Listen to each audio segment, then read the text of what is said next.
Welcome back to the channel, fam. Today we're going to be talking about the stimulus package money sources that are available to you. I'm going to give you a quick update on some of the programs that are out there.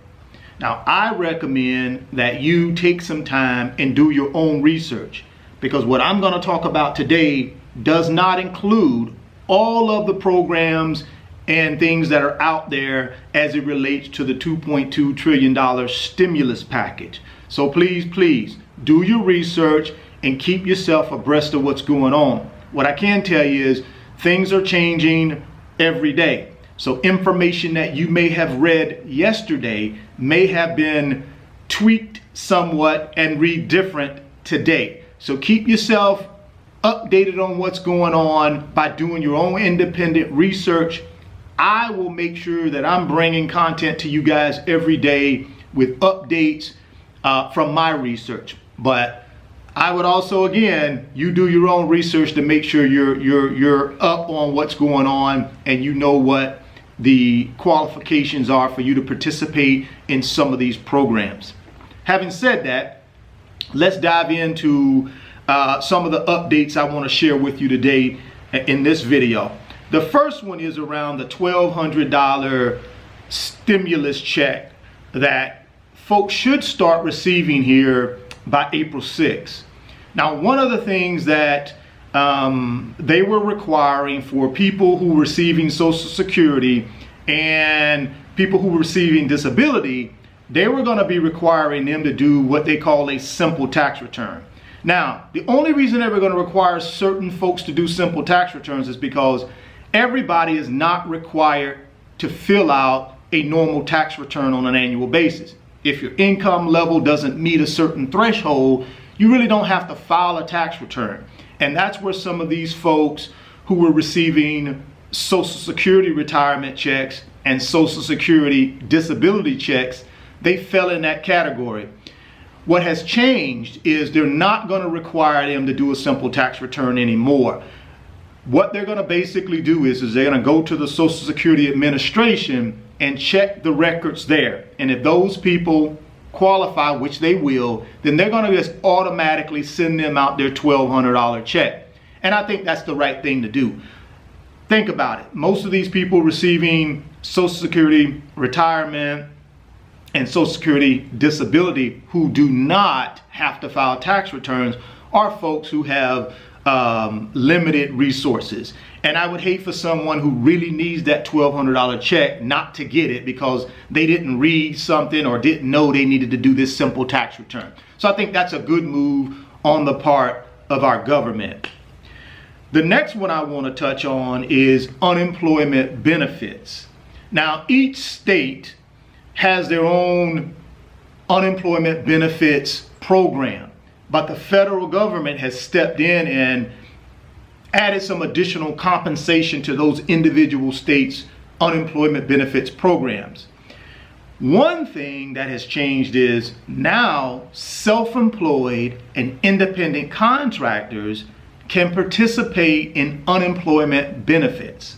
That's right. So that has changed. And obviously, I'm sure that'll be temporary while we work our way through this health crisis. But that's a good benefit for self-employed and independent contractors. Now, there have been a lot of concern at the state level when it comes to applying for unemployment benefits.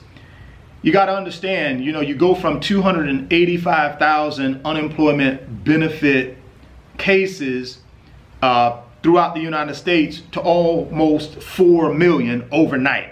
So needless to say, at the state level, the unemployment benefits programs are experiencing some technical difficulties. People are not, their websites are crashing. They were not properly staffed up for this type of increase and benefit requests. So all I can tell you guys is stay on top of it. Make sure you follow up as much as you can, and hopefully each state will get their unemployment benefits program up and running, and the websites are not crashing and people can start receiving these benefits. The next update I want to share with you is around retirement accounts.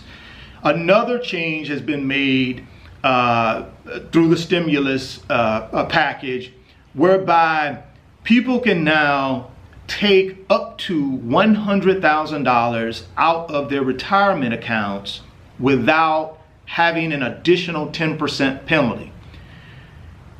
In the past, if I wanted to go take $10,000 out of my retirement account, I would be, and if I was under the age of 59 and a half, I would be assessed an additional 10% penalty for doing that. Plus, I would have to pay income taxes on that money as well.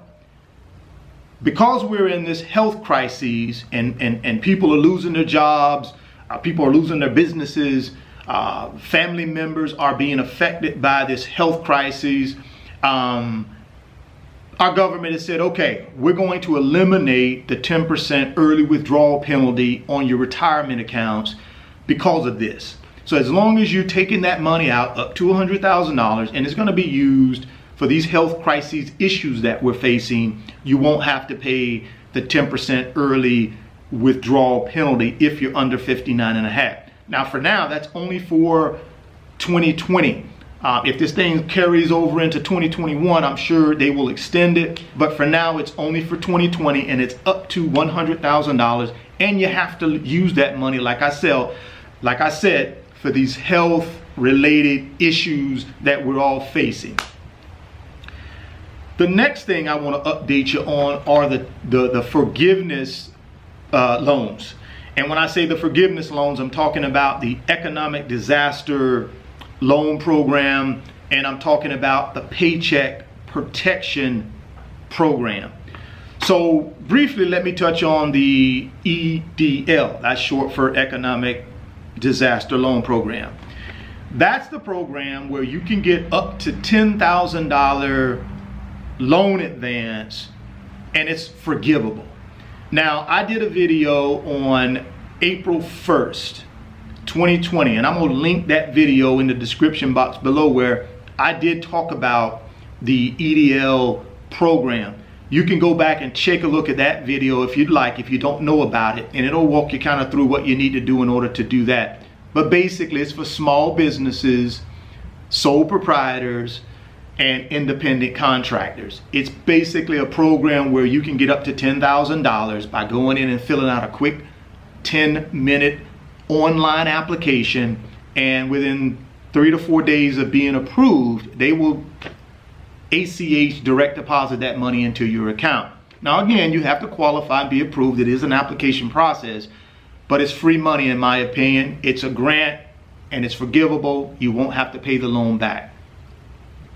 Now let's talk a little bit about the Paycheck Protection Program. I have not touched on that one on a recent video, so I did want to at least spend a little bit of time talking with you guys about how you qualify for that particular program. Now I'm going to read some of the information here so that I make sure I don't get anything wrong. So here's the program overview. The Paycheck Protection Program is a loan designed to provide a direct incentive for small businesses to keep their workers on payroll. Okay? SBA will forgive loans if all employees are kept on the payroll for 8 weeks and the money is used for payroll, rent, mortgage expense, and utilities. The Paycheck Protection Program will be available through June 30th, 2020. Actually, that program is going to start April 3rd. So be ready for that. Now, how can you apply? The program is for any small business with less than 500 employees, including sole proprietorships, independent contractors, and self-employed persons, private, nonprofit organizations, or 501c veteran organizations affected by the health crisis. How do you apply for this particular PPP loan program? You can apply through SBA 7A lenders or through any federally insured depository institution, federally insured credit union, and farm credit system institution that is participating. So basically, you can go to a lender in your local area at a bank, and if they're participating, they will help you through the process of applying for that SBA 7A loan. That's what it is. It's an SBA 7A loan. So let me move on here. Other regulated lenders will be available to make these loans once they are approved and enrolled in the program. Basically what that means is you'll have some secondary lenders out there who will be able to also administer this particular loan program once SBA qualifies them. Right now you're talking about your mainstream FDIC insured banks, credit unions and things like that who are already approved on SBA's 7A lender list. So let's go ahead and move on and let's talk a little bit about loan details and loan forgiveness. This is basically how it works. The loan will be fully forgiven if the funds are used for payroll costs, interest on mortgages, rent, and other utilities. All right? At least 75% of the forgiven amount must have been used for payroll. So loan payments will also be deferred for 6 months, so you won't have a loan payment for 6 months. No collateral or personal guarantees are required, which is huge. So you don't have to do a personal guarantee, and you won't have to pledge any collateral for this PPP loan program, which is awesome. Neither the government nor lenders will charge small businesses any fees. So you know how typically you would go in and you would apply for a loan, you get approved for the loan, bank extends the loan to you. They charge a fee to do that. Normally it's a 1% fee based on the loan amount. SBA is saying and our government is saying they can't charge you any fees for this PPP loan program. Okay, let's talk a little bit about the forgiveness is based on employer maintaining or quickly rehiring employees and maintaining salary levels. Forgiveness will be reduced if full-time headcount declines or if salaries and wages decrease. The loan has a maturity of 2 years and an interest rate of 5%. So what they're saying is as long as you use the money for approved expenses, which I just went through, you rehire people that you potentially had to let go because of this health crisis and the downturn in the economy, you rehire these people, you keep them hired, then you should expect to have your full loan forgiven. Now again guys, this is just a brief touch on this PPP loan program. My recommendation again is go out and do your research. Also speak with your bank to make sure that they are participating in this 7A loan program. And if they are, I would go in and apply as soon as possible. Well guys, I just wanted to give you a brief update on some of the things that I had been following as it relates to this stimulus package and some of the programs that are involved in that package that we all should know about. I hope you guys are doing fine. I hope your families are doing well. I hope we all stick together like I know we will, and we'll make it through this financial and health crisis. Well, if you're stopping by the channel for the first time, please consider subscribing, share the video, and smash that like button. It helps the channel and it helps me too. Thoughts become things. If you can see it in your mind, you can hold it in your hands. You guys continue chasing your greatness and always believe in yourself. And I'll catch you guys on the next video. Peace.